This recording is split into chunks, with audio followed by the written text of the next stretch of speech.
د نن زرینو کرښو کې ریښتیني او ناریښتیني انسانان در پیژنو.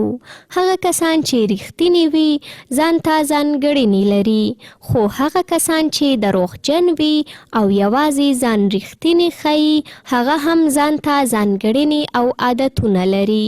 دا ډول کسان څنګه وپیژنو او توپیر یې وکړو؟ ریښتیني انسانان د نورو لپاره ګټور موقع کېدای شي او ښه خلک وي، خو دوه او ناریښتیني بیا هغه وخت ښه وي چې موخه ولري. کله چې موخه یې پوره شي بیرته خپل اصلي څېره ښکاره کوي.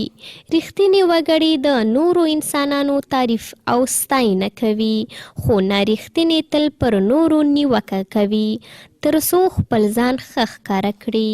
ریښتیني وګړي پر وعده او قول تل ولاړ وي، خو دروغجن خلک په ډیره اسانۍ سره وعده ورکوي، خو داسې ډیر لږ وخت کېدای شي چې پر وعده ولاړ پاتې شي.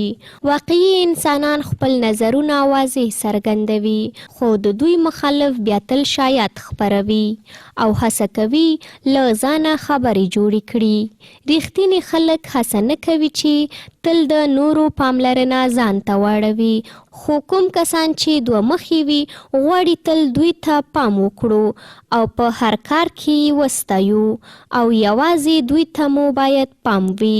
حقیقي وګړي هڅه نه کوي چې نور انسانان مجبور کړي چې له دوی سره مینه وکړي، خو کوم کسان چې ناریښتیني دي ډیره هڅه کوي تر څو ټول له دوی سره مینه ولري.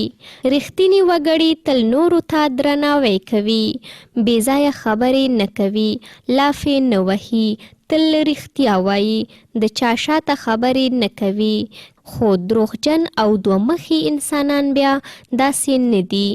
د دوی هر چلند له نورو توپیر کوي، هر چاته درناوی نه کوي، یوازې مشهوره او نامتو خلکو ته درناوی کوي. تل نورو پسې خبرې کوي، مثبت خواته نه ګوري، یوازې منفي خبرو ته پام کوي، ډیر دروغ وایي، تل ځان ښودنه کوي او ځان تر نورو لوړ نیسي. دا وی د نن ورځې زرینې کرښې چې د ریښتیني او ناریښتیني انسانانو په هکله مو پېژندګلوي در وړاندې کړو. تر بیا ښه وختونه او ښې چارې.